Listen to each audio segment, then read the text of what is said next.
Good Wednesday morning, everyone. We are doing something a little bit different today. John was asked to speak at Mobile, Alabama at a CMDA conference, a winter conference for students. And so you are going to be listening to that talk. This is going to be talk 1, and there are a total of 3 talks. Fundamentally paid by the Wellcome Trust, the world's greatest employers, to do research. But they needed consultants in medicine, so I did one session a week, and it was wonderful.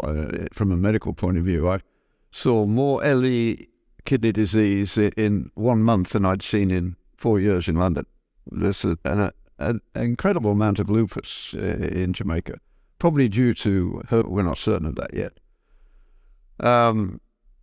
But there was nobody coming in who or really to be talking to somebody who'd got nothing better to do than to listen to their narcissistic troubles. Like happens nowadays. So, real medicine, really interesting stuff. But a common phenomenon, because of the large amounts of rum that were drunk, and also peanuts. Peanuts that are not processed properly is one source of one of the most effective carcinogens of the liver, aflatoxin. That's why you should never buy your peanuts from a health food store, because they can't afford to do the expensive tests to know whether there's any aflatoxin there. But the big companies do that because they've got a product to protect.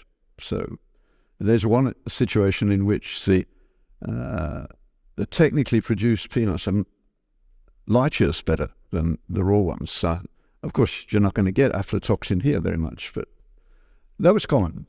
So you could diagnose cancer of the kidney, of the liver, very easily at that level, clinically. First of all, the story made it right, and they said how tired they were, and there might be a bit of jaundice, but you could feel it because it's quite a tough cancer, and you could listen to it. You put your stethoscope on the skin over a cancer that's coming through the liver into the peritoneum, and you can hear a rub. There wasn't going to be any question about the outcome. They were going to be dead in less than a year. But at least I could save them wasting their money come to the university. So I would say, there's good news and there's bad news. Which do you want first? And of course they want the good news first. I said, well, you're right, you're sick, and I know what's wrong with you. The bad news is that I can't do anything about it. And then I would explain and tell them what I thought was the likely time that they had left. And almost invariably, they would say thank you. Isn't that amazing? Why did they say thank you? Because now they knew what they ought to do. And human beings come into the world oughted, as Peter Crace puts it. We know what our duties are.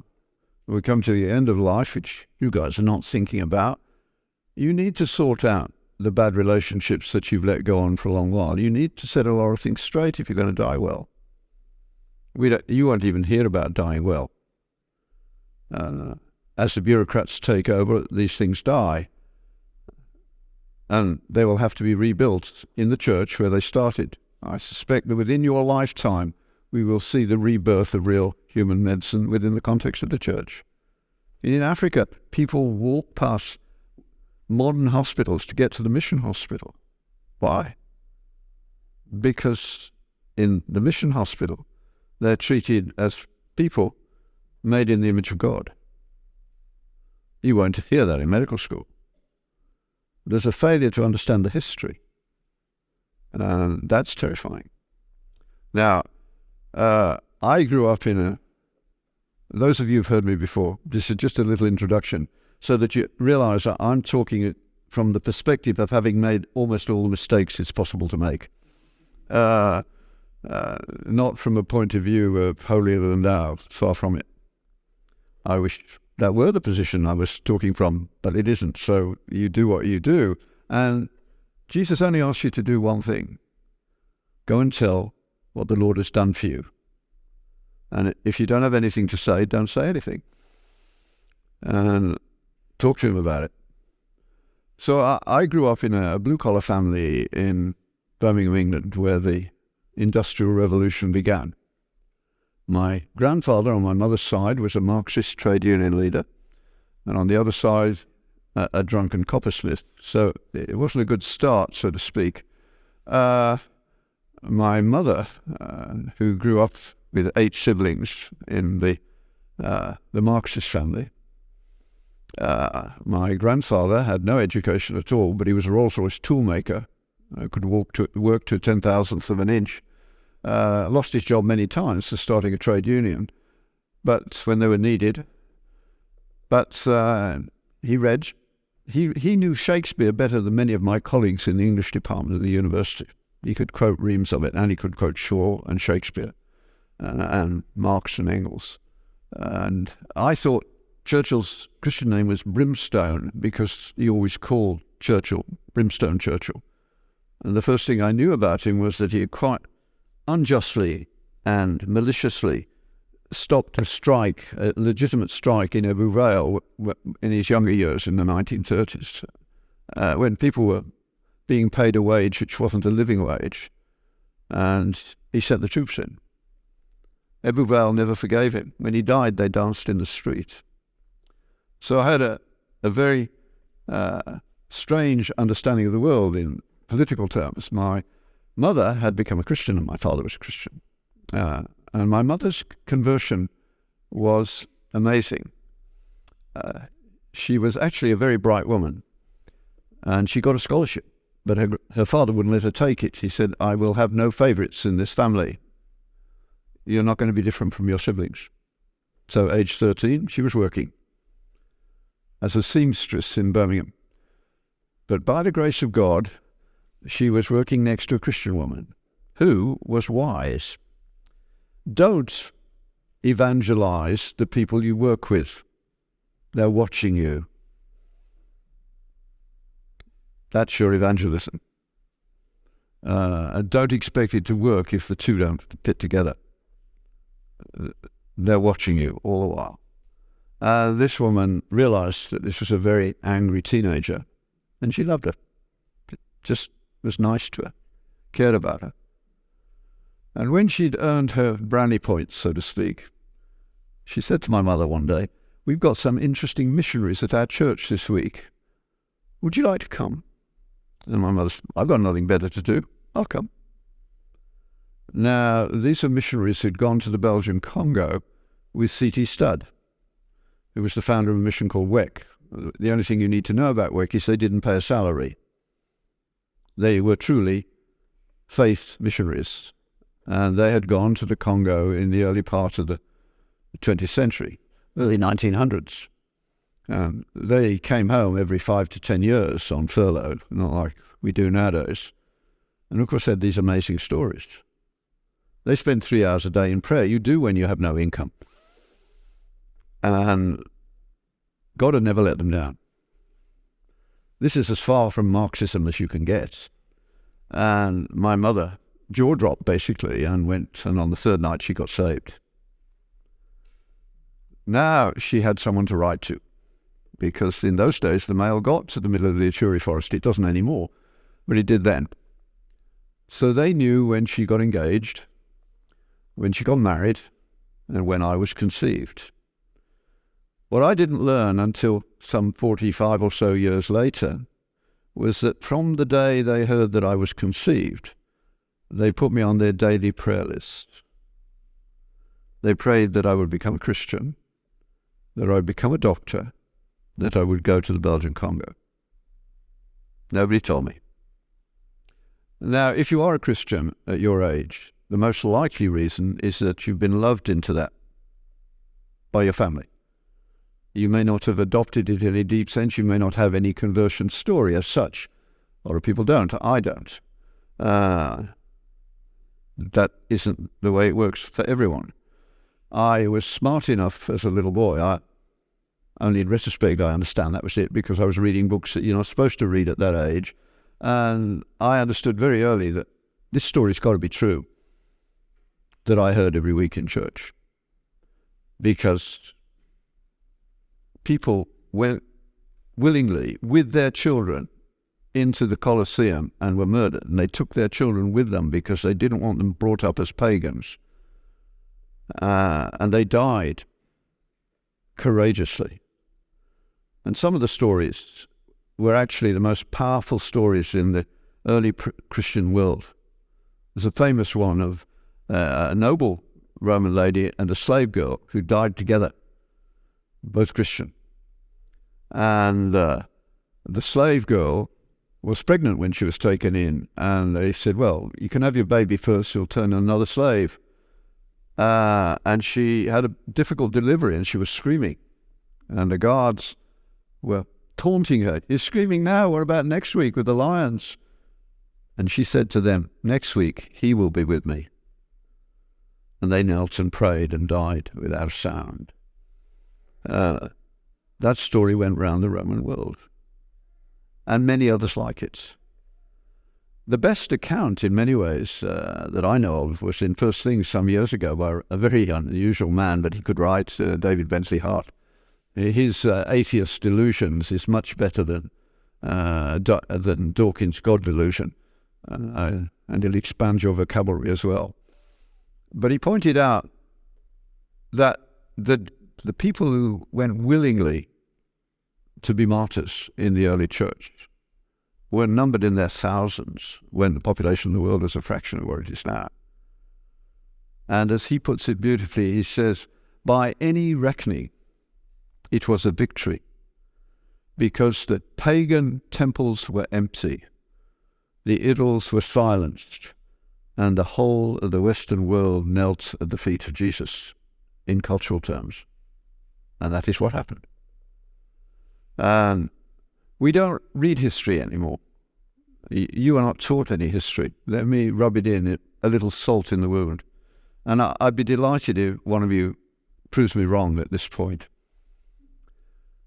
Do any of you know the date and where slavery was first abolished in the Western world? Guess, if you want to, just for fun. Getting it wrong is 100% learning experience. Should always be taken with both hands when the opportunity occurs. Sorry? No, not El Salvador. I couldn't even believe that you were saying that. You were just teasing, but that's all right. It was England. And the date? 1203. You put it into Wikipedia, it won't come up. Put it into Google, won't come up. They don't want you to know. You have to put in St. Anselme, London Conference 1203, and it'll come up. Shortly before he died, he assembled the church in England and said slavery is not acceptable to Christians. And they agreed, and the church in those days could make those laws. And they said that holding of slaves in England is not acceptable. They could still do it in Ireland, but the start was in England in the 13th century. They don't tell you that story because it doesn't fit with the narrative that you're being sold in university today. So you've got to become a lot better at fact-checking them. They're not very good at it themselves. I have a good friend who has, who I've known for 25, it took 25 years for him to become a Christian. We met over 25 years ago because he came to hear a lecture I gave in Ottawa. He was a journalist, a PhD in history, speaks 3 or 4 languages, very smart guy. And after the lecture, he was walking out and he said to another journalist, the only Christian journalist I knew in Ottawa, I enjoyed that lecture, I didn't expect to. And she said, oh, would you like to meet him? And he said, yes, as long as he doesn't know that I would like to meet him. She said, I can arrange that. And she did. She set up a lunch group for some journalists at the National Press Club in Ottawa, and I was the only non-journalist invited. I mean, these things only last for a few weeks, but John and I got on well. We both liked to argue, and we could do it with enjoyment, lots of irony and no venom. And so when it stopped, we went on having lunch together every few months. He was an atheist, I was a Christian, and we enjoyed the involvement. And we were very good for one another in getting to read the texts that mattered. It's important to read the opposition as well as your own side of the argument. So because of me, he ended up reading the whole of Lewis, and I read a lot of other people that I'm glad to have read because I know what their arguments are better, and it's been very useful. But it didn't make any progress. We both stood our ground. And then one Saturday, I bought the Saturday paper. I very rarely bought it. It was just, the paper shop was just around the corner from our house. But for some reason, I know what the reason was very shortly. I bought it. And he had written an op-ed piece in that paper, which was absolutely brilliant. And it went roughly like this. I'm paraphrasing, but you can get the tone of it. He said, the ancient world at the time of Christ was not an ignorant backwater, but where Greek learning, Roman pragmatism, and Jewish theology met. Some fishermen, a tax collector, and a man who had a seizure on the road to Damascus persuaded their neighbours and then the whole Roman Empire that a dead Jewish carpenter was God. How weird is that? And this God didn't prance around wielding his power, but allowed his creatures to nail him to a stick on a dunghill, and that changed the history of the world. How weird is that? And I, as an atheist, have to acknowledge that people like Augustine, Aquinas, Calvin, all the way down to C.S. Lewis, by this stage he'd read the whole of Lewis, and actually can talk about, say, the trilogy, the Perelandra and Hideous Strength trilogy without any notes at all, much better than I can do. She said, I must acknowledge that they were not ignorant. They were clever. They were wise. And I have to acknowledge that when the Irish, not the Irish, sorry, I got that one wrong. When the Norsemen came and ran into the Irish monks won the argument. And they started laying off the slave girls and being nice. So if I'm going to be an honest atheist, I have to read the scriptures. But if I do, I'm mortally afraid that the monk may win the argument. I immediately sent him an email saying, John, I wish I'd written that in 1.5 paragraphs, a better apology for the Christian faith than I've heard from a pulpit in many years. And he said, you wrote one sentence, but you promised me when I needed to talk to you, you'd be available. I need to talk to you. Email back, you do. But you've chosen a bad day. The cook's away. We'll have to go to the pub. And he said, fine. And he turned up on his bike from his karate class. He's a black belt as well. And I said, so what's happened? And he said, well, I'm not an atheist anymore. I'm a theist now. I believe there's a God. But what do I do with Jesus? And I'm not being you. I didn't give the answer you would give. I said, well, you don't expect me to answer that question, do you? This is far too much fun to watch. You've told me what you need to do. Do it. Read the scriptures. And nothing happened for about 6 or 7 years. But he made a bad marriage to a narcissistic Marxist. But they both came to believe there was a God, and so they thought they ought to get married. And he said, we both believe there is a God, but we don't yet believe in Jesus. Can you find a priest who'll marry us? And I said, yeah, I can do that for you. So I did, and they dragged one witness off the street, and it was done in 10 minutes, you know. But it was a move in the right direction. And then I run every summer a program with my wife does all the organising. I simply am the sort of figurehead for physicians, in which over a period of 8 years we will teach you the history of the intellectual history of the Western world, so that you know who did what when and what mattered most. And John had a great interest in Magna Carta and the development of human rights from that point of view. And we got to that stage in the history, and I said, would you come and talk to my docs? And he said, sure, I will. And I asked him, where have you got to? He said, no change. And he gave a superb talk. They all loved him. So I asked him again the next year. And then to my great delight, I said, where have you got to? And he said, times are getting hard. It's time for me to come out, I believe. That's a real conversion, 25 years. I could see it happening in the pieces he wrote in the newspaper. He writes a regular column in the National Post, the best newspaper in North America, by the way, if you want some serious op-ed articles and leaders, and you get both sides of the argument, so they're a real communist and they're real Christians. And there's no woke nonsense in that paper. Peterson writes for them about every few months. There isn't a paper in North America. The Wall Street Journal comes close, but not as good. So if you want a newspaper that will make you think about what it means to be a Christian without intending to, that's the one I would suggest. And along with that, if you're serious as a Christian, start reading. You can read it online, firstthings.com. You won't be able to read the whole magazine. You don't have enough background. You can read the last section, which is bulleted. You'll see why, and just keeps you up to date with the silly nonsenses going on in our world. Choose a couple of titles and try making your way through it. But if you make that discipline work for a while, in a year or two, people who previously would argue with you because they thought they had a chance of winning will decline the opportunity. Unfortunately, in the evangelical church, we have neglected the mind.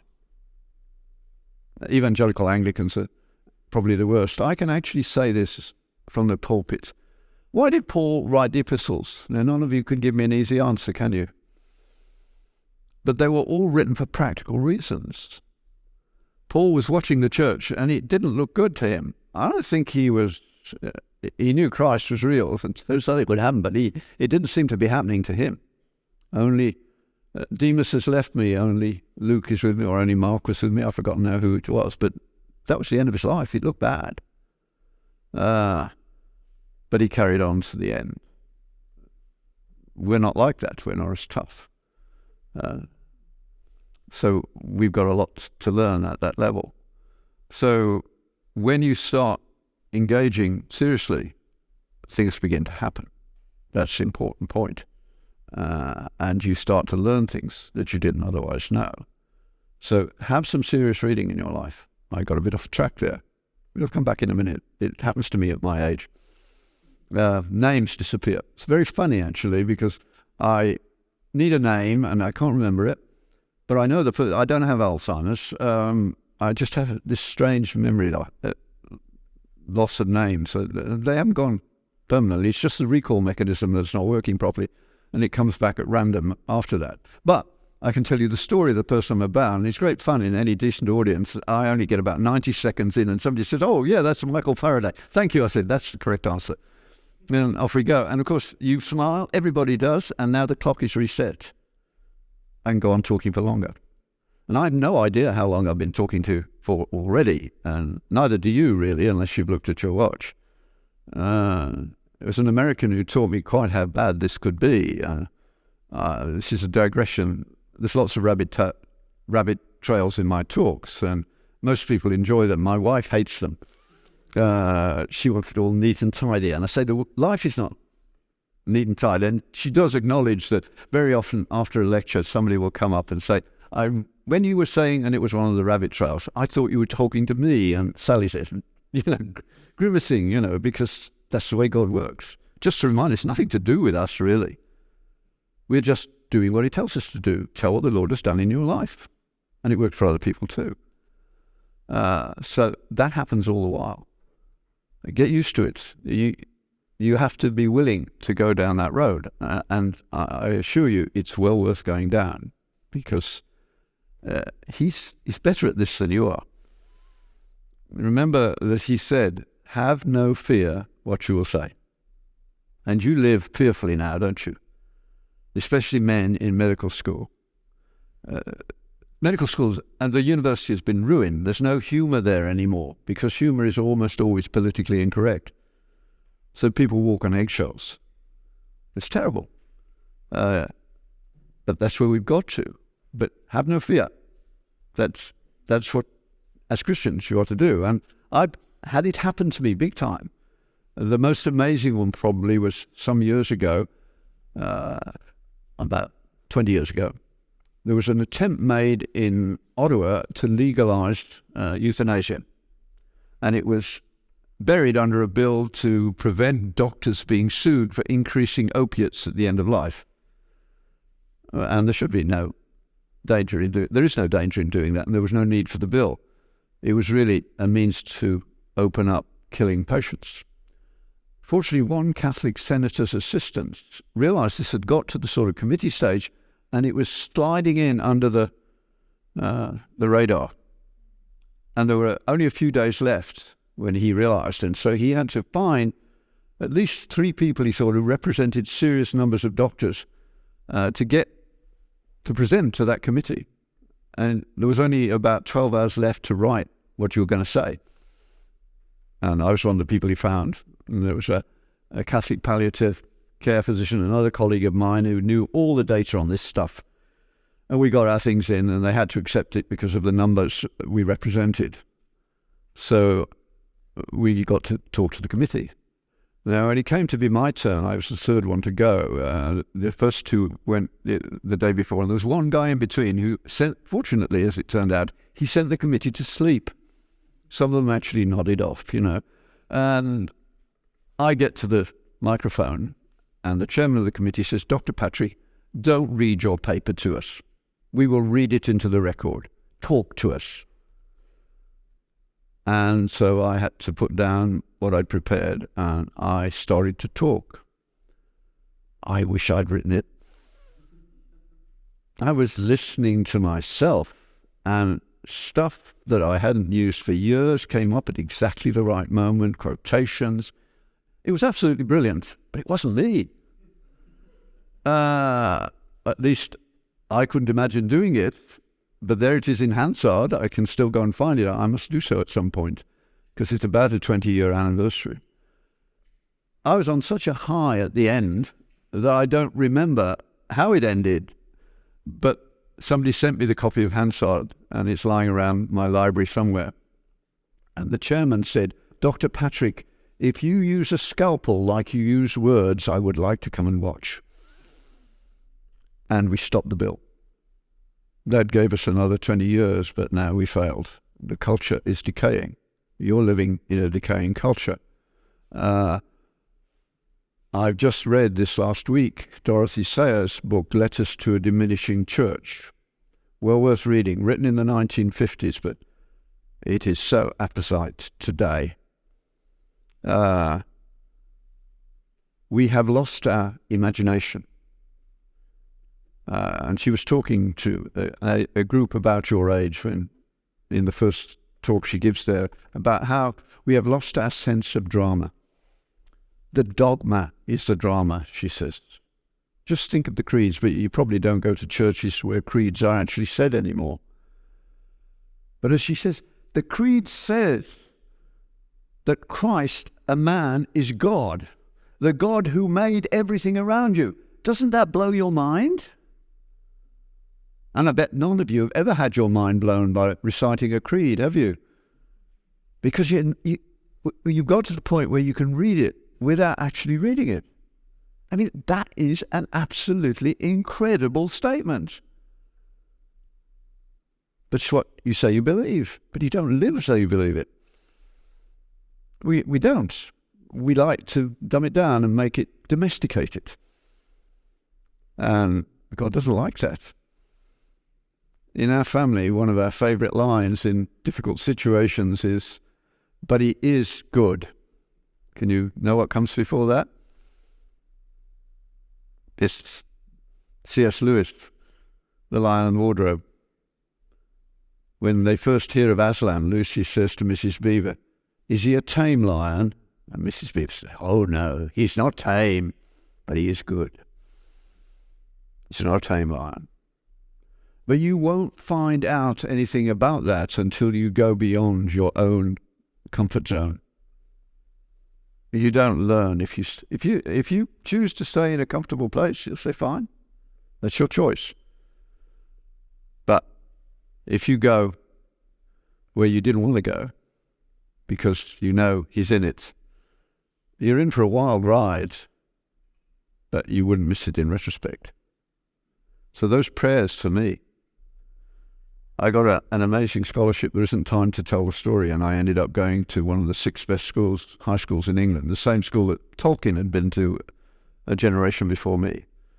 And it took 100 boys a year from a population base of 6 million by competition, with 2 affirmative action places, and I was one of them, because the local socialist council gave some money to the school every year because they knew what it did. This was a time when 3 or 4% of Brits went to university. 95% of King Edward's School went to university, and the ones that didn't were making too much money doing something else. And they said, take a couple of boys from the top 10, and they said, well, okay, we'll take the ones with the highest IQs.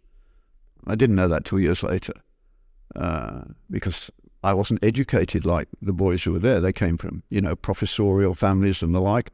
I used to say, there was one other boy like me in the class who committed suicide some years later. But I used to say, most of the class come to speech day in Rolls Royces, and my dad's got a bicycle. But it didn't matter because I loved it in a strange way. I wasn't intimidated. I was just overwhelmed. Is this really true? Can this really happen?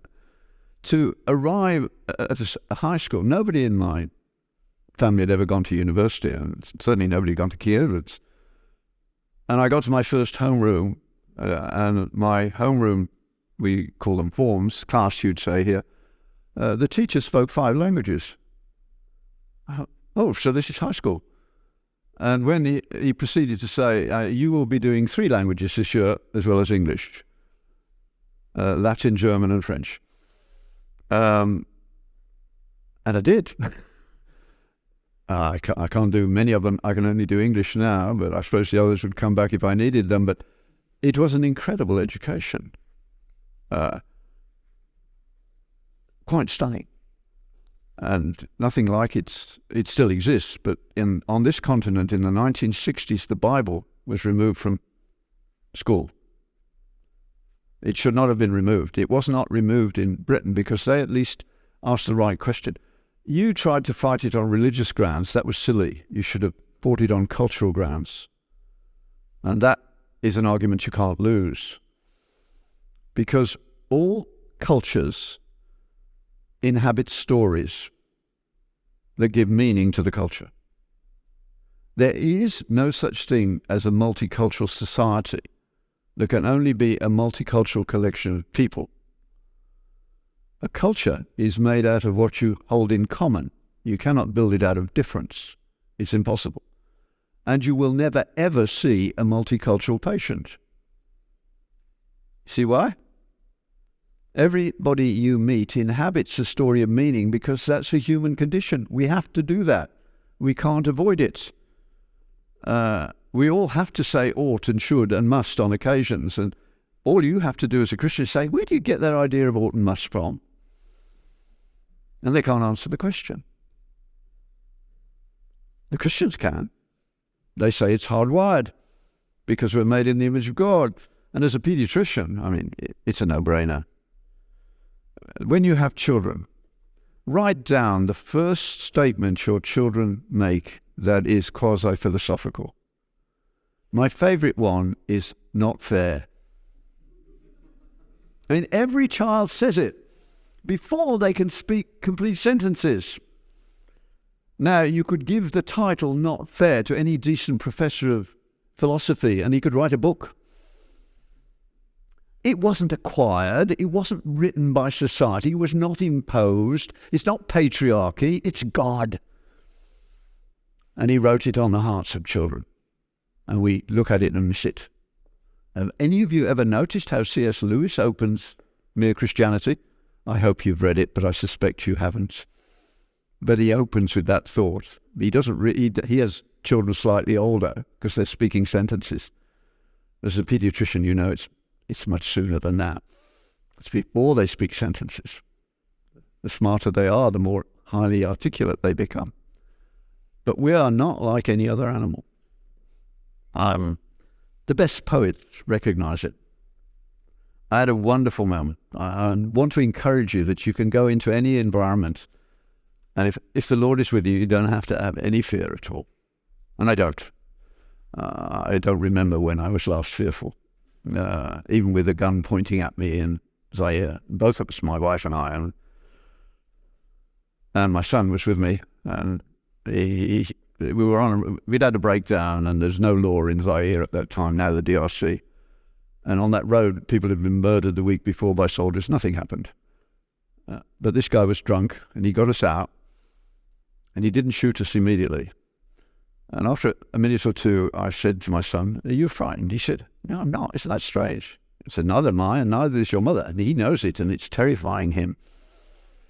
Because they have a concept of strength of spirit. And they tell me I have a strong one. The witch doctors say, "I can't touch you. Your spirit's too strong." That's a category I don't understand. But that night I understood it. He was terrified.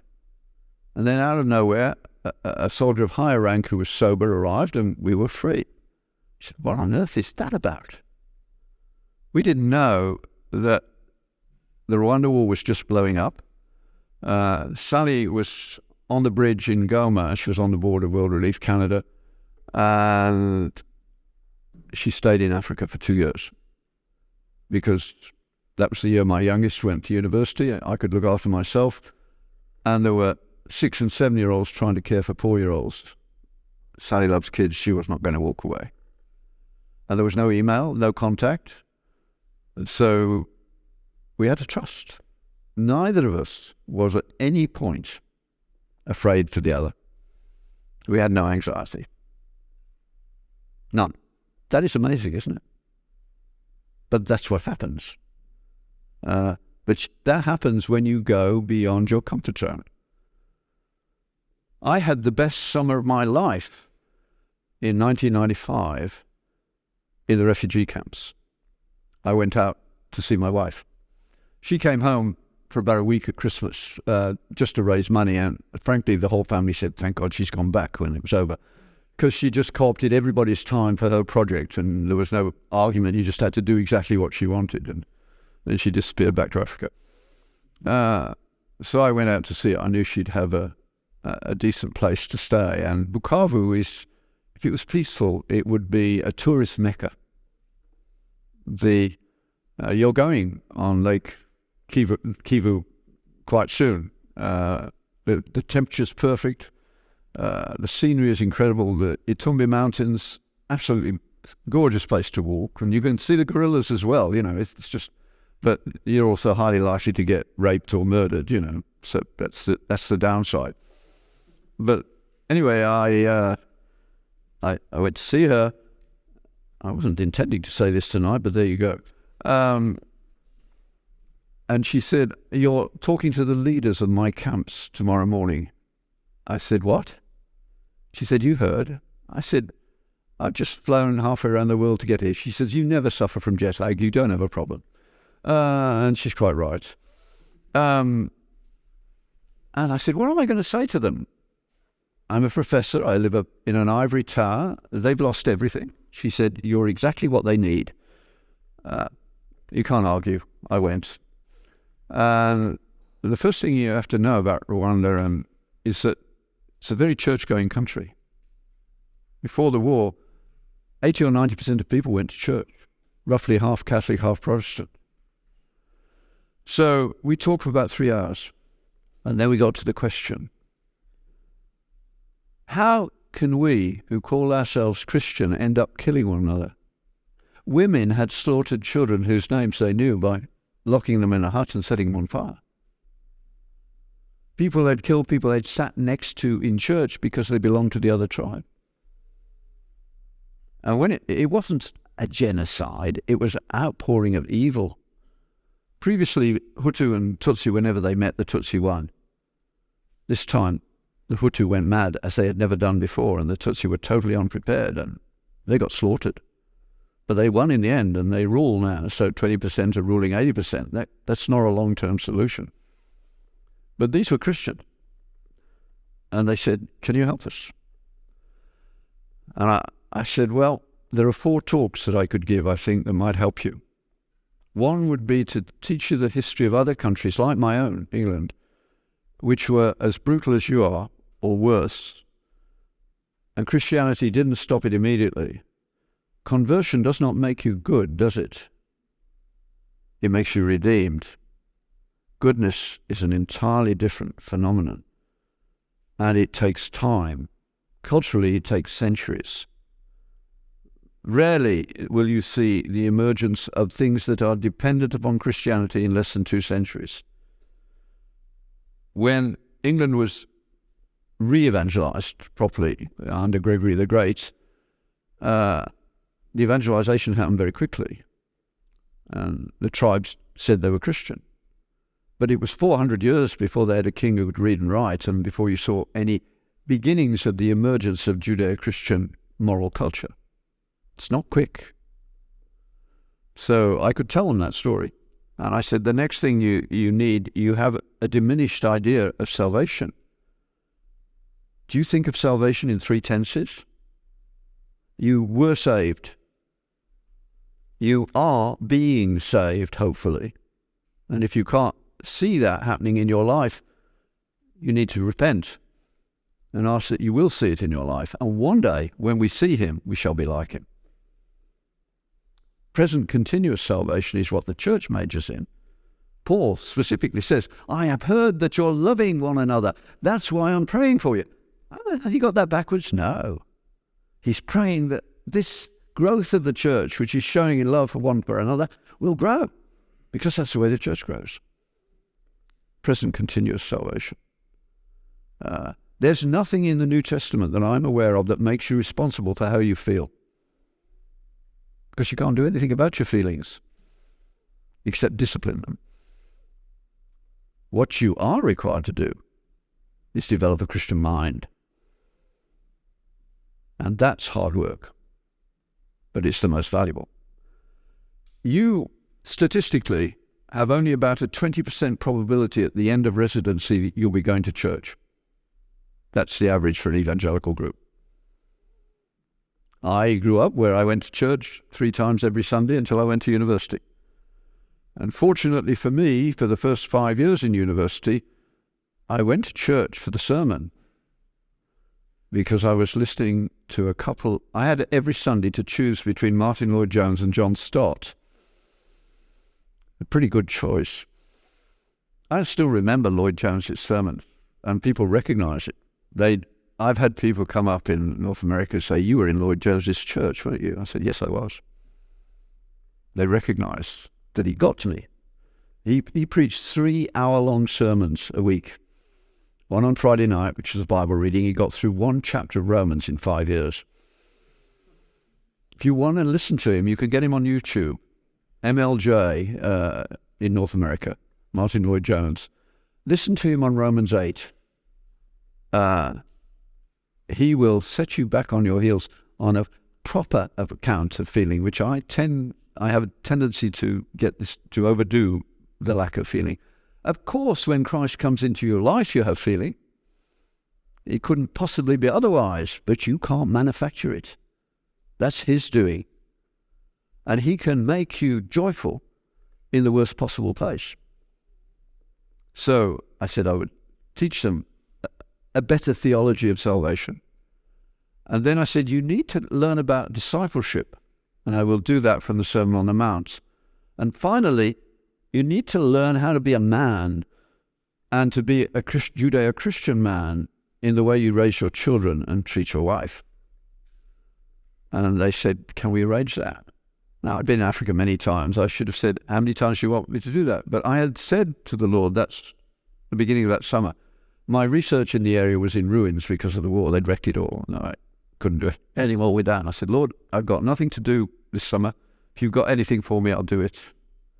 You make that sort of offer to God, he takes you seriously. And my goodness, it was unbelievable. I spent 2 months teaching for between 3 and 6 hours every other day in the camps. I was in tears, they were in tears, and I was the happiest man in the world. You've all watched Chariots of Fire, haven't you, at some point? There's that moment when Eric, who's playing rugby for Scotland and running a lot, is late for Sunday school, which to his sister is unacceptable, and she thinks he's losing his faith. And he takes her outside and he puts his hands on her shoulders and he says, Jenny, I haven't forgotten about going to China with you as a missionary, but God made me fast, and when I run, I feel his pleasure. God made me articulate. And that summer was the first time I gave the gift back to the Maker, and I felt his pleasure. There's nothing like it in the world. There's nothing that comes close. It is the most extraordinary phenomenon you can ever meet. And the only thing, I can go into a tragedy and do triage. I won't shed a tear. I do what needs to be done. But grace, that stops me in my tracks every time. It is the most amazing phenomenon in the world. When God, suddenly, it happens. We ask people to become Christian. Don't do that. That's God's province. You are to bear witness to what he's done to you. You can ask them what we've been talking about. Do you need to make any response? Don't say anything more than that. You'll ruin it. But if you need biblical basis for that, think of the story of Nicodemus. Nicodemus was a professor in our terms. And there's nobody more, what's the word I want? Well, prissy is one way of putting it, but they are very envious. And when they see somebody who does it better than they do, they are not happy campers. And if you annoy them, they will not forget it. And they will take vengeance when they get a chance. That's what they're like. Lived there for a long while. Know lots of them. But Nicodemus was better than that. He saw that Jesus was a better teacher than he had. He had no training. He hadn't jumped through all the right hoops. But Nicodemus wanted to know what it was about. So he didn't want to tell everybody else that he was talking to Jesus, so he came by night. And he got the most Irish answer that the world has ever seen. Jesus says, you can't get to where you want to go from where you are now. You can't do it. That's effectively what he says. Have you noticed that? He says, you cannot understand the kingdom until the Spirit comes to you. It's the gift of God. And when it comes, you can't deny it. That's why you don't want to mess it up, because watching it happen is the best thing in the world. My life at this stage is unbelievable in that sense, and that I get emails almost certainly weekly, sometimes more often than that, from people I don't know, thanking me for something I said 20 years ago sometimes. And all I can say is, that's wonderful, thank the Lord, not me. I mean, I was just the vehicle. But isn't that wonderful? That is what our lives are about. And we push in to do what we want to do too quickly. He knows what he's about. I've just been reading over the last little while a book about this thick on Genesis by an unbelieving Jew, Leon Cass, from the University of Chicago. Now, when you're older and you've got a little time, you might read it. It is utterly brilliant. He's an unbelieving Jew on his way back to faith. And he says at the beginning, this book is for believers and unbelievers alike, because many, like me, Jews, wonder why their grandparents and parents walked away after the Holocaust, you see. Many Jews walked away. Because, he says, they have left us, the modern Jews from that background, post-Second World War, empty and meaningless. And that's true. Still Jewish and still having the intellectual powers that they have culturally, but in trouble. And all around you, especially in COVID, what proportion of your class would you describe as depressed and anxious? Most schools, it's almost all of them. I have never come across students who are so passive. And at your age, you're supposed to know that your parents screwed up and you're going to put it all right, you know? It's time for us to straighten the world out. I have none of that passion. I used to at least to be able to make them angry. I can't even do that now sometimes. And I'm pretty good at making people angry when I'm in the mood, you know, when I want to stir it up, I can do that. But not now. That's the world we're in. That's your world. The world of my children, my grandchildren. And I fear for them. I'm glad they're my grandchildren, you know, that I can do the job for them. They're handling it okay. They're doing their stuff. I mean, they like to come and visit their grandfather for a good argument. You know, they'll be fine. And we really do argue. We find something we really disagree about and then hammer away at it till we come to some sort of conclusion. That's what the dining room table should be. That's where it's supposed to happen. The central idea of Judaism educationally is found in Deuteronomy 6. And it's the father's job to teach the stories of the Bible to his children before the age of 7. Mom has to be supportive in that, because if she isn't and she does it, he'll go and play golf. The primary function of women is to get the men to do what they ought to do. Because if you say you'll do it, they'll say, thanks, I can go and play golf, or whatever stupid thing they want to do. All the major moves we made were forced on me by my wife. So I have to be careful. I will say, in principle, we could do. And lo and behold, we got the tickets and we're on our way. That's why I stopped doing medicine and did a PhD to see my children, because she said, I need you at home more. And internal medicine, you go out before they're awake and come back when they're asleep. Do something else for a bit. Doesn't anything interest me? I said, lots. She said, do something about it. So I did a PhD. I don't know anybody else who's done a PhD to see their children, but that's why I did it. Because I had the money. No boss could tell me what hours I'd work. It was wonderful. And it even fed back into the system. The guy who was my supervisor for my PhD was a very good man. He came from, his father was a vicar, but he was by no means an active Christian. But when I went to his lab for the first time, the first day in the lab, he was a clinician as well, and he worked incredible hours. At about 11 o'clock in the morning, he came in and said, oh, good, I'm glad you've arrived. I'll see you at 7 o'clock in the lab tonight. I said, no, Dr. Jones, that's not going to happen. One of the reasons I am here is that I'm going home to see my children, bathe them, and read them a story before they go to bed every day. And this is a very good reason not to. And the train that I like to catch is the 5:55. Nobody had ever spoken to Norman Jones like that before. But he was stunned. And he said, you live just across Blackheath from me, don't you? I said, yes, on the poor side of the heath.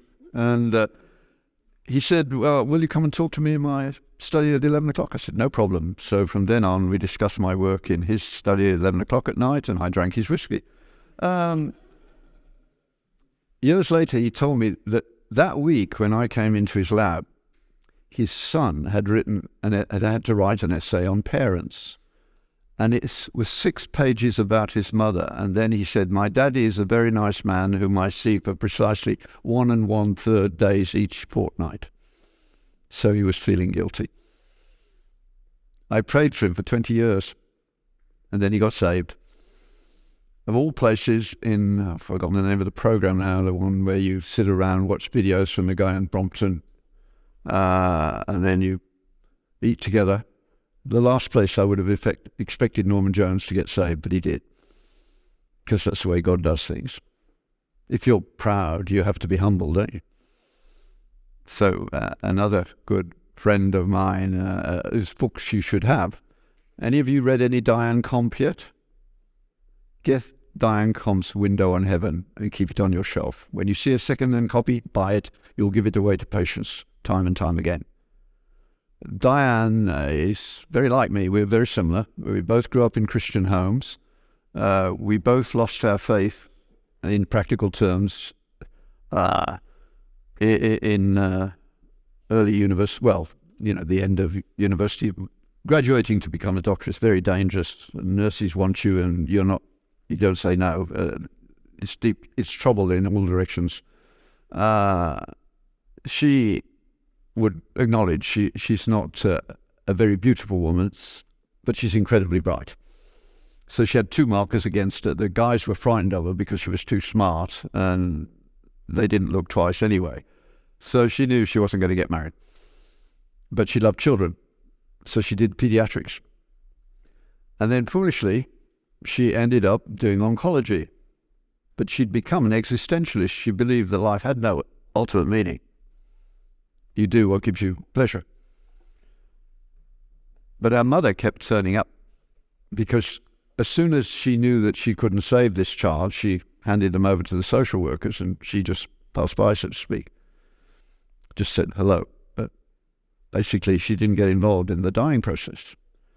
But her mum kept turning up at the back of her head saying, I didn't bring you up to desert children you love. When they need you, you should be there. And of course, you give in to conscience when it's in the voice of mum. First little girl she sat with, a little girl about 8, dying of leukemia. And she was fading away in a terminal coma with mum and dad sitting by the bed and the hospital chaplain and Diane.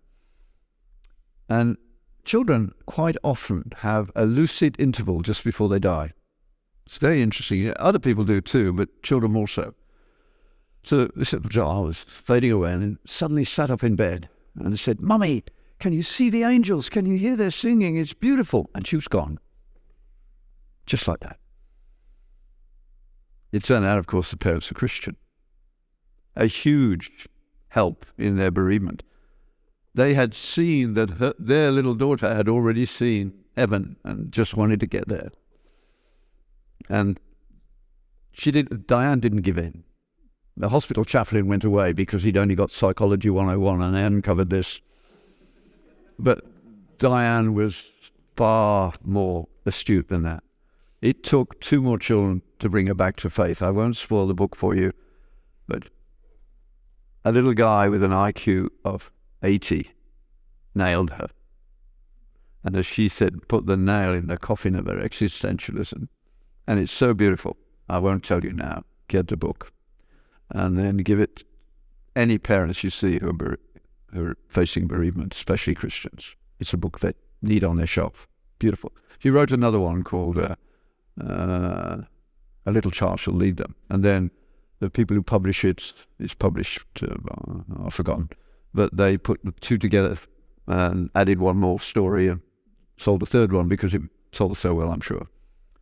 But the first one is the best, but you'll collect the others, and then you start collecting these stories, and they're out there.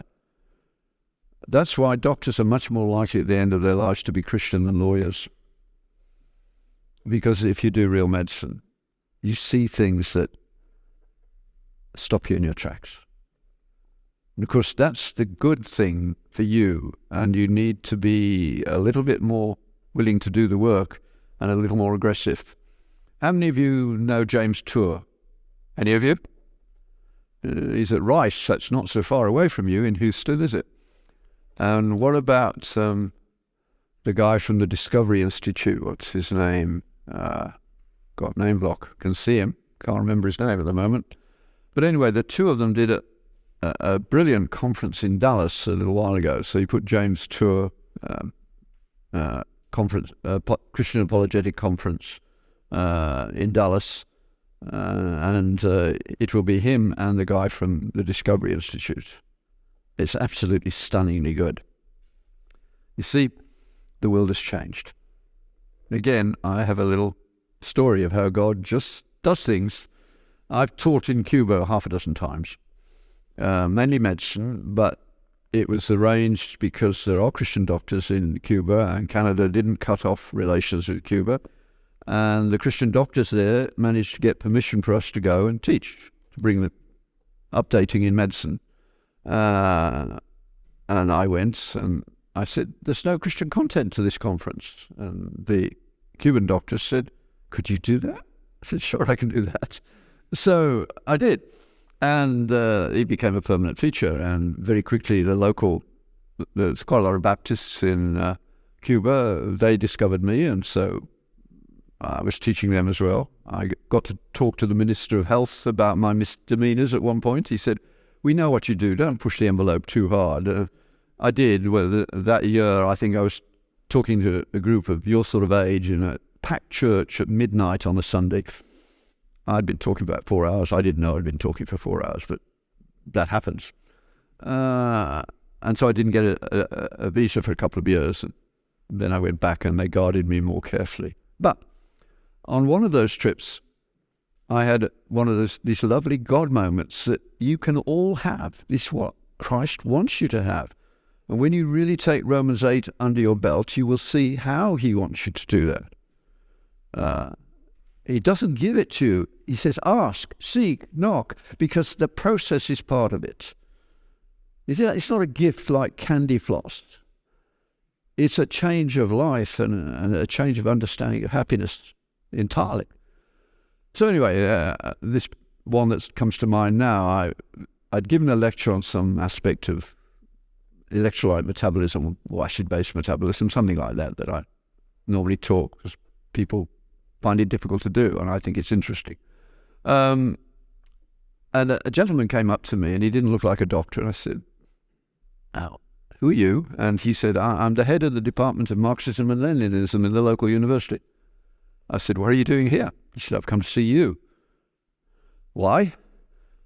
"Well, the students tell me that you say Russia collapsed because it rotted from the inside. American economic power did not bring it down." And he said, "I agree with you." And I realized that Russia was going to collapse and that Cuba would suffer because they bought all the sugar. I didn't want Cuba to fall back into the hands of the mafia, which used to be the case. And so I started trying to teach multicultural ethics. But the students go to sleep. But they tell me they don't go to sleep when you teach ethics. So I want you to debate me tomorrow morning, because I know you're only in town for another day, in front of the faculty on the nature of human ethics. I know that you believe there are no ethics without transcendence. I don't mind losing, but I want the argument. I mean, who would turn that down? I had one night to think about how I would do it. And I said my prayers. I had multiple starts that I knew would work, but I also knew there was a better way to do it. I had no idea what it was. The good Lord does this to me every now and again, just to remind me who's in charge, you know. It's really rather nice. But I got up from my chair to walk to the lectern, and he changed the first 10 minutes. He wiped the slate clean and inserted an entirely different start that I had never thought of in my life before. That's amazing. And I said to my Canadian Colombian translator, "What I told you is not what's going to happen. So you better be alert." He said, "This should be fun." I said, "I hope so, but it may not be. We'll see." And so I said, right on the blackboard behind me, in Spanish, of course, "This message assembled itself." And then I asked the profs and graduate students, if you'd come into the lecture room and found that on the board, what would you make of it? And of course, they said, well, it's a sentence, it's got a main verb, and it's grammatical, but it's nonsense. Because the whole point about messages is somebody's trying to communicate to someone else, or something to something else. So it's nonsense. I said, quite right. Now I turned around, crossed out message, and put DNA in its place. I said, but you do believe this sentence, because Darwin told you so, indirectly. The DNA assembled itself. But DNA is not you and me, it's not even a protein. It's a coded message. It's the same sentence, for goodness sake. And a whole audience burst into applause. I'd won. They'd lived with scientific materialism for long enough, and they knew I was going to take it to pieces. And I did, and it's only got better since then from our point of view. You now take it for granted, don't you, that DNA is overwritten? Or do you not? I don't know. Perhaps they've given up trying to teach you this stuff because you won't remember it anyway, do you? But God is the most amazing message writer. I mean, you each have a, 3.5 billion ID number, which we copied with minimal errors, and they're probably not errors. But that's another story. But some years ago, over 20 years ago, first of all in mitochondrial DNA, people started, we'd got start codons and stop codons, and so in between was the code for a protein. Roughly 300 amino acids, so that's 900 bases. So you could snip it out, so to speak, with biochemical scissors and pop it in an E. coli and get the protein. But every now and again you got two proteins, and they both worked. Nobody knew how. The guy who solved the problem, like many years before, Kepler the same, insists that he didn't solve the problem. God showed him the answer. He was a Christian in Seattle. And he was sitting in his lab after midnight, looking at the sequence bases and looking at the amino acids he'd got, the two proteins. And suddenly he saw the answer. It's easier to do it with numbers rather than letters. So just call them 1, 2, 3, 4 rather than the letters, because it just makes it easier. So you have a start it and codon at 3, and then you say start here and go 3, an amino acid, 3, on for 1,000, you've got a protein.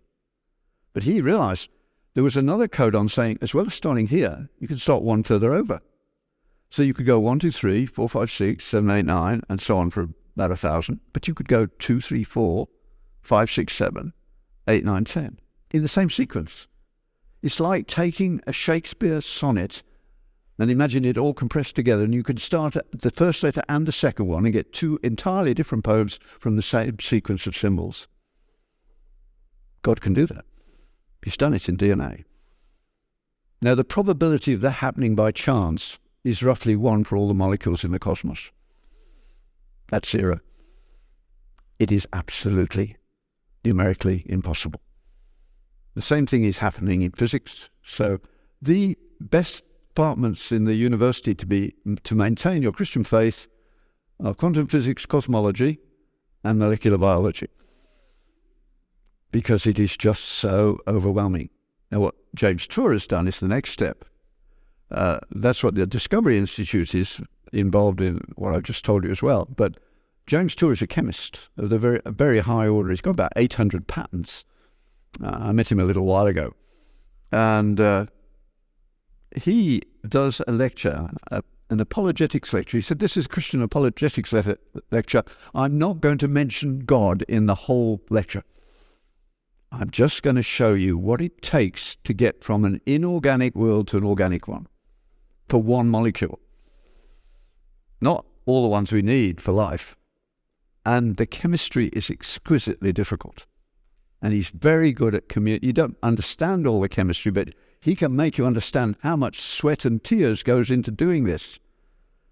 So the barrier that DNA represents is only one. The barrier from the inorganic to the organic world is another one, which is absolutely impossible to cross by chance. We've won this battle. It's over.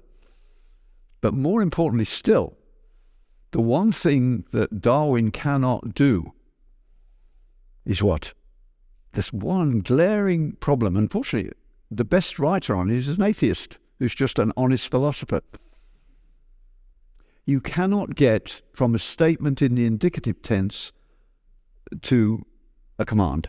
You cannot get from a fact to a value. I hate the term value, I try not to use it, but to a moral injunction.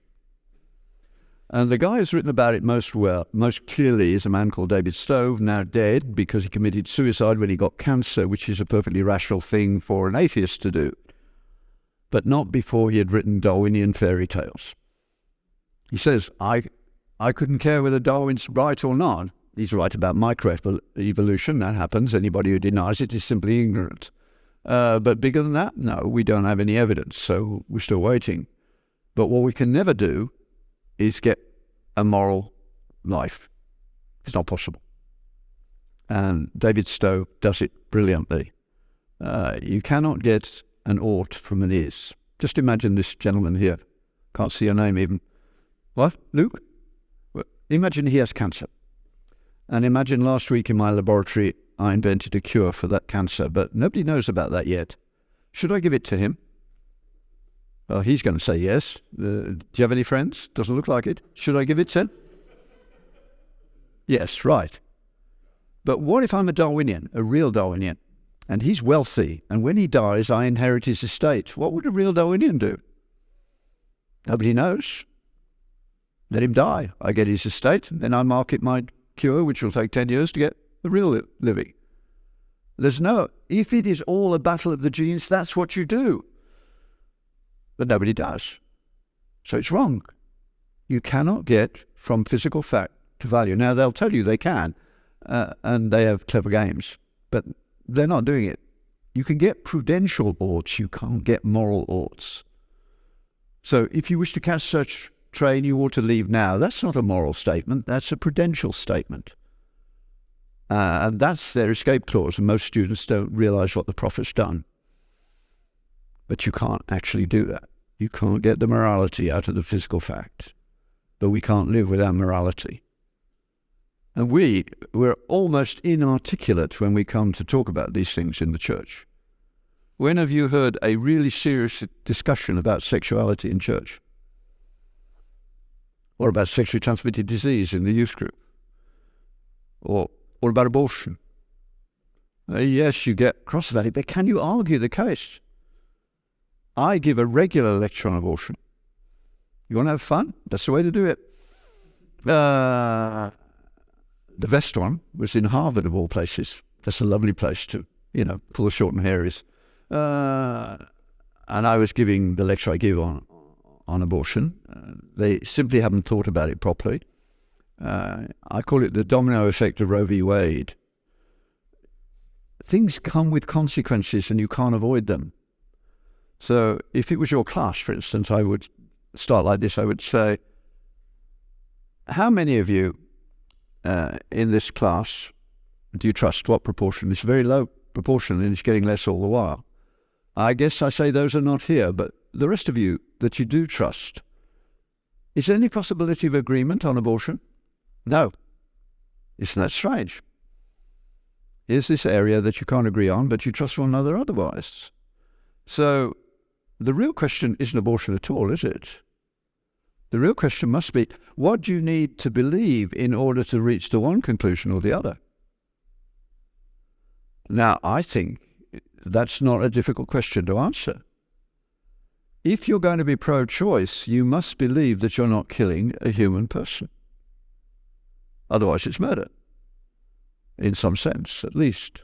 And you can't stop it once you've started that ball rolling. I was there when it was first legalized. 12 weeks, 14 weeks, 22 weeks, birth canal, infanticide, geriatric. They've all happened. Nobody can say there's no slippery slope anymore. But what they haven't done is look what that slippery slope contains, and it's much more than that. Whereas our position is straightforward, and it worked for centuries, and it led to stable marriages and all sorts of other things. It's not been, the outcomes have not been good. But I was giving this lecture and going down the list of things that happened, and there are about 10 of them, so I'm not going to do that tonight. If you want to hear them, you can find them on my website. But in Harvard, I was going to the lecture and having a discussion with myself at the same time, because one of the things that is entailed in the abortion story is, in fact, animal rights. And I knew how to make that case. And I was saying, hey, you're in enough trouble already. You don't need to... I couldn't resist, because suddenly God slipped into my mind a poem that I hadn't used for, I don't know, a dozen years. Hadn't read it, hadn't recited it. It's called The White-Tailed Hornet. The first bit is about it's Robert Frost, you see, Harvard's favourite son and an arch-liberal, but an honest poet. And he lived, like me, he lived on a farm, and hornets are fascinating creatures. They build these globular nests that my grandchildren throw stones at and get what they deserve, a sting, because they're territorial, And that particular year, Robert Frost had gone a bit too close, and he got stung. He went back. He knew that how far he could come and watch. And he was watching a hornet, and it attacked a nail in the wall, thinking it was edible in some way. And he realized he'd been guilty of anthropomorphizing an insect. He was just responding to instincts. It wasn't a choice. And then he wrote the poem. And the bit that matters goes like this. Well, this instinct matter bear revision. The insect is a bundle of instincts. We're not. We have instincts, but we're not just a bundle of instincts. He said, well, this instinct matter bear revision. Won't almost any theory bear revision? To err is human, not to animal. A compliment that really takes away instead of gives. Our humour, conscientiousness and worship went long since to the dogs under the table and served us right for that having instituted downward comparisons. As long on earth as our comparisons were stoutly upwards, with gods and angels we were men at least. But once our comparisons were yielded downwards into the mud and even dust was disillusion upon disillusion. We were lost piecemeal to the animals, like people thrown out to delay the walls. Only our fallibility was left us, and this day's work makes even that seem doubtful. The impact they had on a Harvard audience was just wonderful to watch. They didn't know what to say. They didn't expect that in the middle of a discussion on abortion. But that's what he was saying. We go down this road of reductive science, and that's where we're going to end up, and he's dead right. Poets see what's coming first. They always do. And everybody else catches up later. We don't have enough good poets now, but how many of you have never come across George Herbert? One. The rest of you know who George Herbert is? I'll ask you to recite a poem. Let me try again. Anybody not able to quote a George Herbert poem? Now all the hands go up, of course, yes. Look, when somebody asks a question you don't know the answer, that's 100% learning experience. Getting it wrong in public, everybody else has forgotten in 10 microseconds, but you'll remember it for the rest of your life.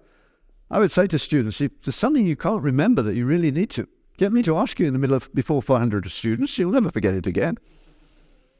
That's the way you learn. Public errors you never forget. Everybody else does. So here's Herbert. Nobody knew he wrote poetry until after his death. And they were discovered.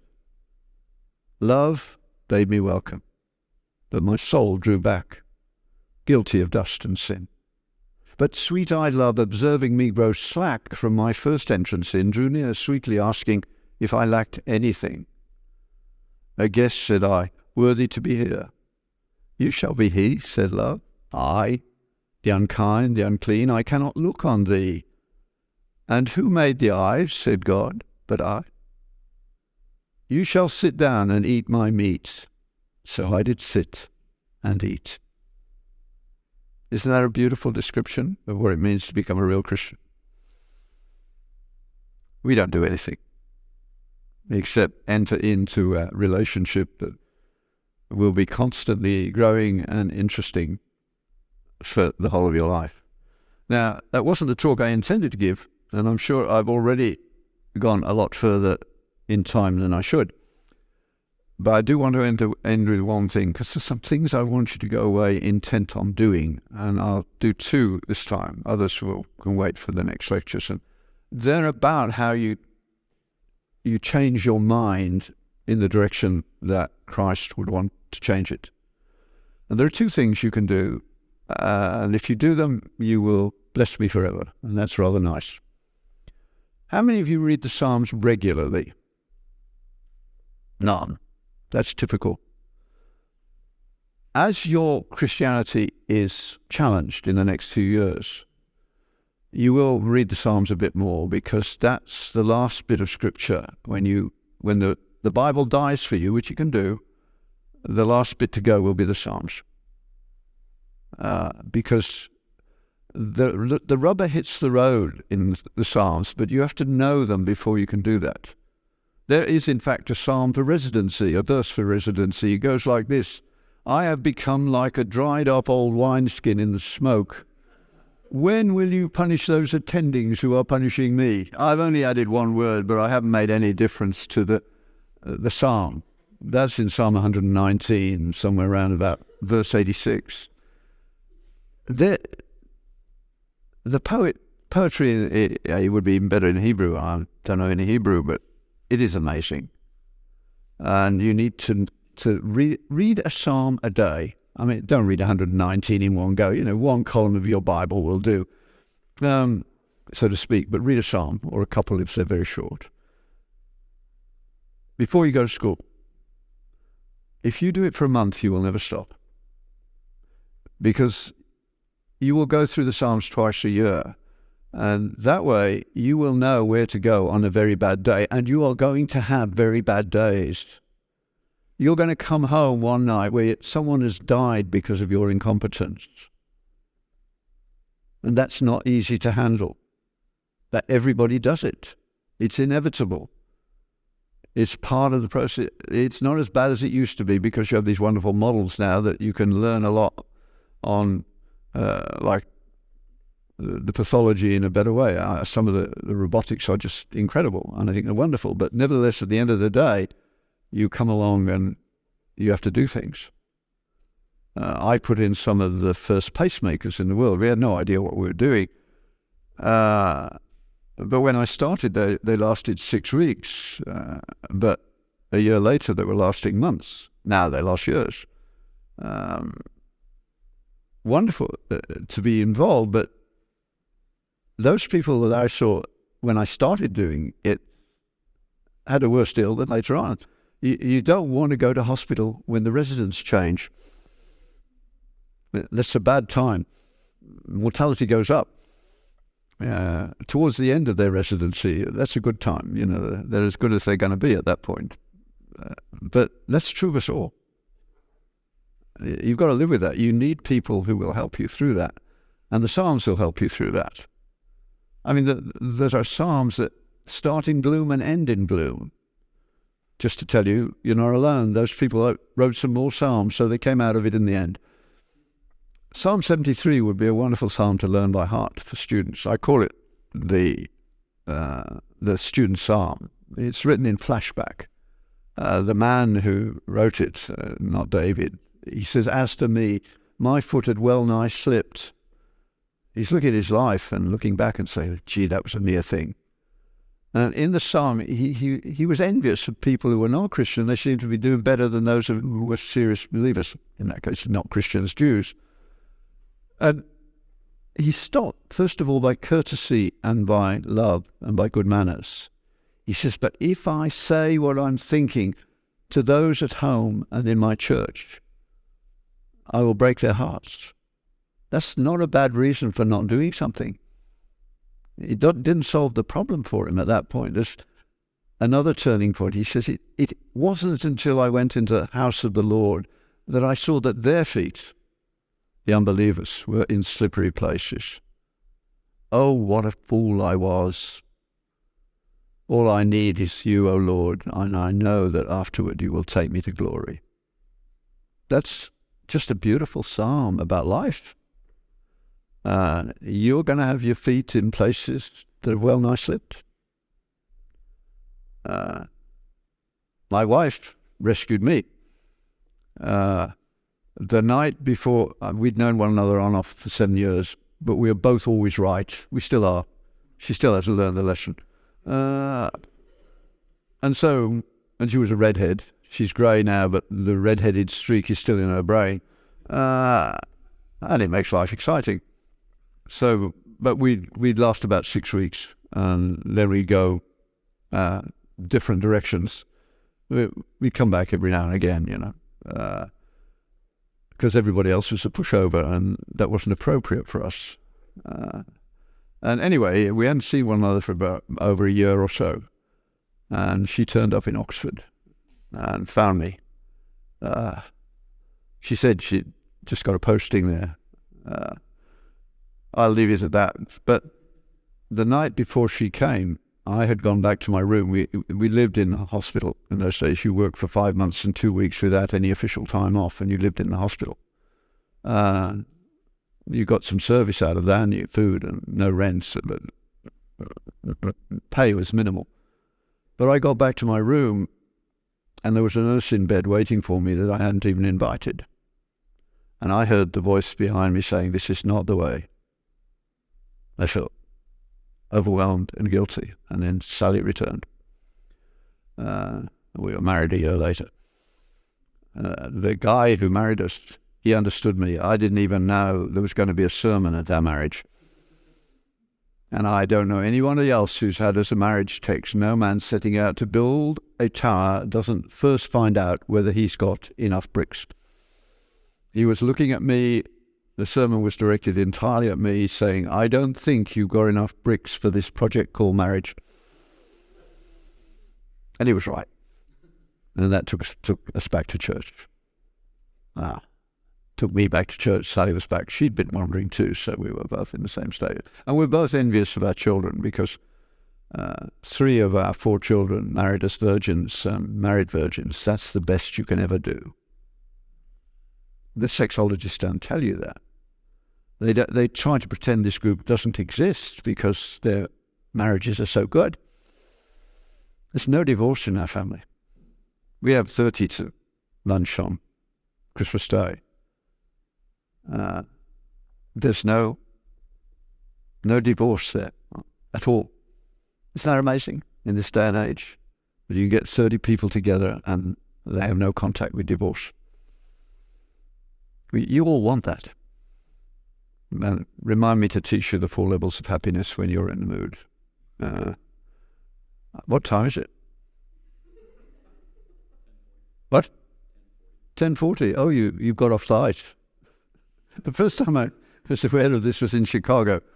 Wayne Detmer, who runs the Laundau Clinic, the oldest clinic for the indigent poor in North America, asked me to speak at his annual meeting, and all the local black pastors are there. And they started working on me, they're so good. I got going, and they started saying, preach it, Doc, preach it. They worked me up. And when it was all over, and I was going back in the car with Wayne, I said, I'm tired. He said, do you know how long you preach for? Half an hour? 40 minutes? He said, 2.5 hours.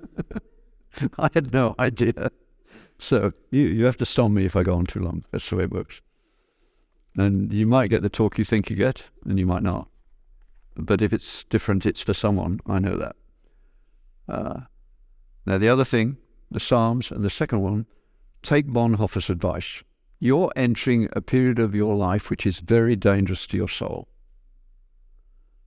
When you enter these dangerous periods, you need to have a passage of Scripture from God to you personally. Ask Him to put a passage of Scripture into your mind in a way that you can't deny, and then you learn it by heart first. Not just plain memory, that's just step 1. What happens with Scripture, like no other book, is that it can come to life. Now, for me, it was the Sermon on the Mount, which if I started on that would be another 3 hours before I finished it. But I was praying that prayer because I knew that in some ways I was in the doldrums. I'd returned to the faith, but I knew some things had to change, and this was the process of what I now do. This is how it started with the Sermon on the Mount. And it was unbelieving students, because I came back from Africa for the first time, and I'd read Alan Bloom's Closing of the American Mind on the way, and his thesis, as far as I'm concerned, is that most of you, even as Christians, are effectively biblically illiterate. You don't know the Scriptures well, in most cases. And you're not taught it in school, where you should have been taught.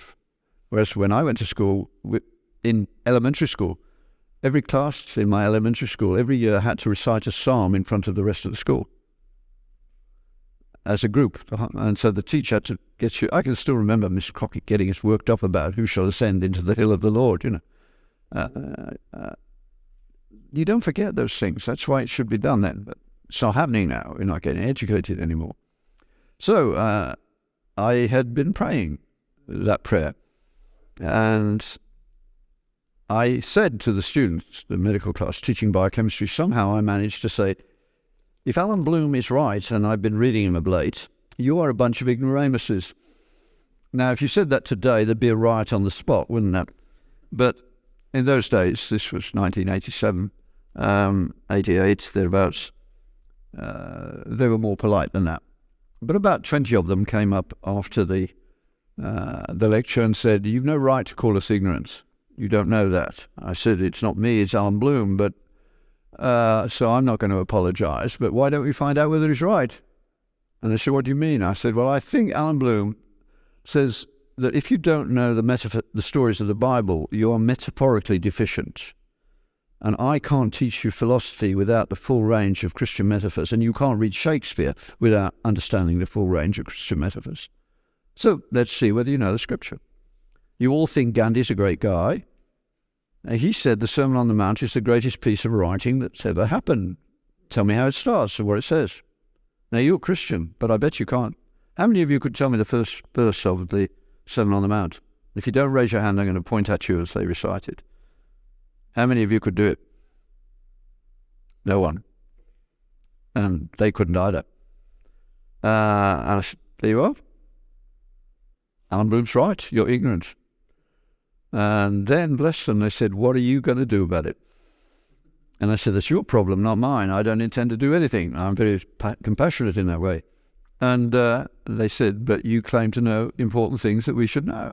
Without thinking, I said, what you need is an Agnostics Anonymous group, because you don't even know the questions, let alone the answers. And they said, that's right.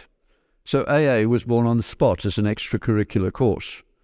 And the only prerequisite to taking that course was that you couldn't claim to be a Christian. And I got a quarter of the class every year. And I said, I will set out to change that situation and prove to you that objective moral truth must exist. They thought that I didn't have a hope in hell of winning that one. Of course, every year I won. But as I walked away, I realized that although I could dredge up bits of the Sermon on the Mount, I couldn't do what professors, if you're meant to be a professor, you don't apply for jobs, people ask you to do it, because you can do the job. It's a job that only certain people can do, and if the job didn't exist, I'd be unemployable.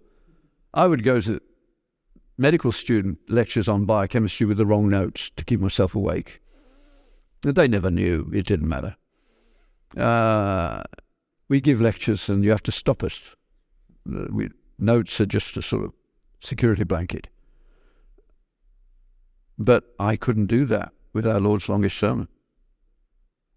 So I had to learn it by heart. As I said, it now takes me 3 hours to do that sermon.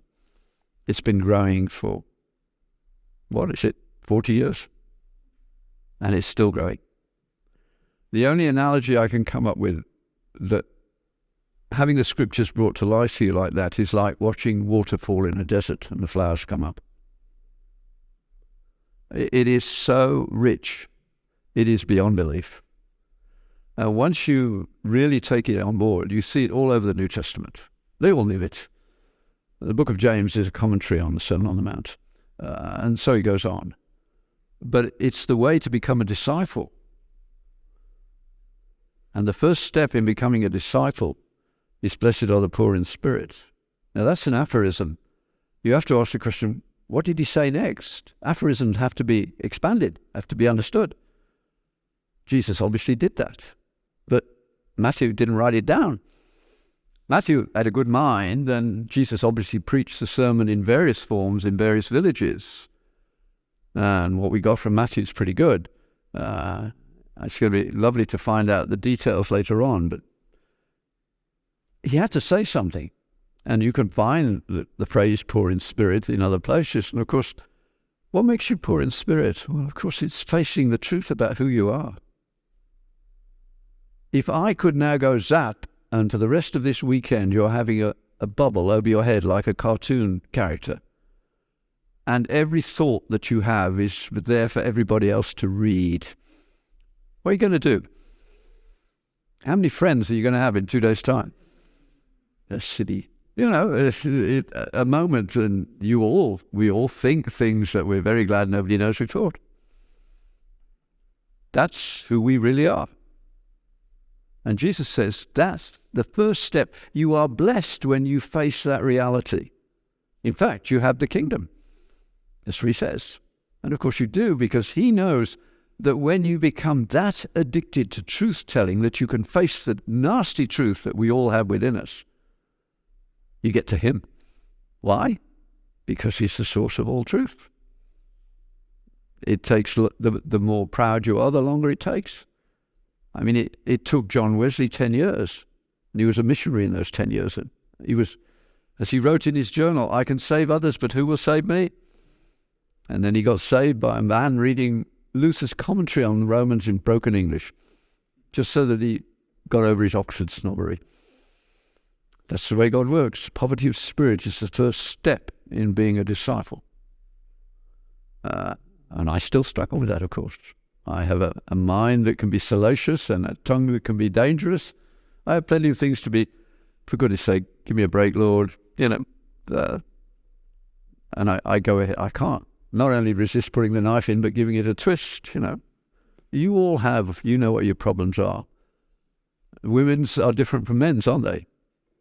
I didn't realize for a long while, and then a feminist in the University of Ottawa said, oh, you don't understand. She said, there are reasons feminists should hate men, but not the ones that most feminists say. She said, the reason is you guys, when you have a confrontation with your male friends, you'll hit one another, push one another around, then you go to the pub for a drink. You get over it, just like that. We women can't do that. We hold on to these things. We do not have that capacity to just have a little outburst and forget it. You don't do that.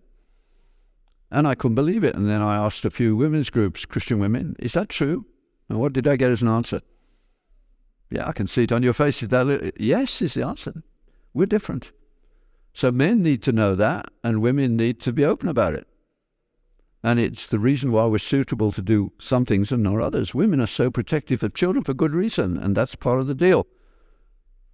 It's all there in Scripture, you find it. We all have a role and we all have a purpose. And the Beatitudes are sequential. They are character formation, Jesus style. And I go through the Sermon on the Mount will appear in my mind at some time every day. And it's done that for 20 years. In fact, if I wake up in the middle of the night, which I do frequently, the first thing I do is recite the Sermon on the Mount to me. And it teaches me you don't wake up for long, usually 12 verses.